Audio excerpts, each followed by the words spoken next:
Here's the second page.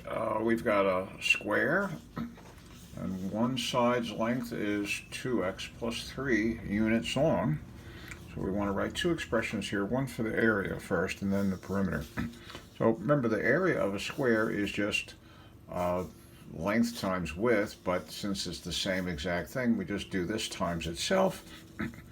We could actually here just write 2x plus 3 to the second power and get away with it, but we'll be a little fancier than that. If you multiply this out, and remember that pattern from the first page, square the first thing, square the second thing, and in the middle, multiply them together and double it.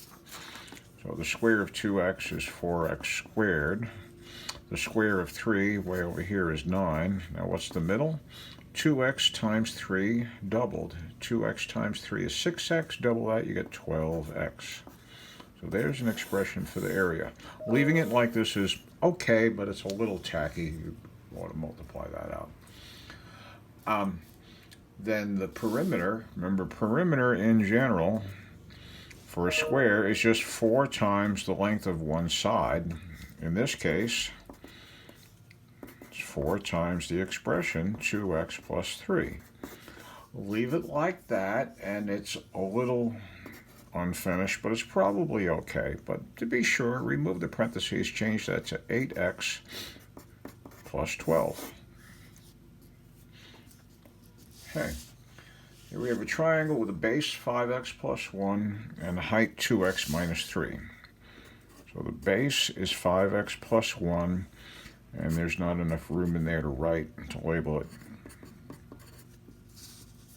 So label it like that. Now what's the area? The area of any old triangle is 1/2 the base times the height.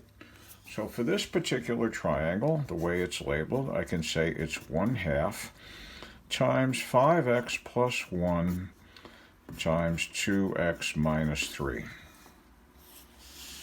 And you could multiply this out and then multiply each of the terms you get by 1/2, but this is probably good enough right here. Here's a rectangle with a width, x plus 4, length 7x plus 5. So the width, let me turn this sideways like a professional. X plus 4 for the width, 7x minus 5 for the length. What's the area in terms of x? The area will be x plus 4 times 7x minus 5. And if you decide to multiply this out, that's good practice. You'd get 7x squared, and then you'd get minus 5x plus 28x adds up to 23x for the middle, and minus 20 at the end. So either one of those. And what's the perimeter? It's 2 times the length plus the width. So it's 2 times x plus 4 added to 7x minus 5. And this could stand some improvement. We can collect the like terms in there. 2 times, what have we got for x? 1x and 7x, that's 8x. Plus 4 minus 5 is minus 1. So this is fine.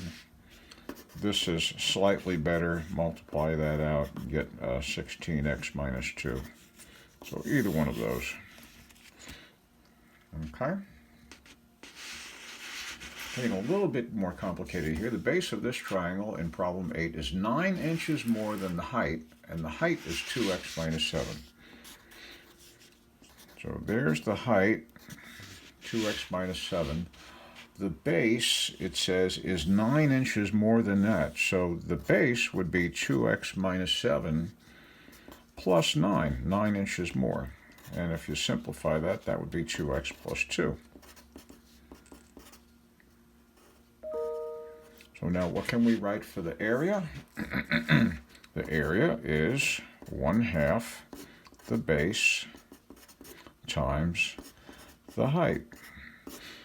And no shame in leaving it like that, but can we take a half of this first set of parentheses very easily? Yes, because those are both even numbers.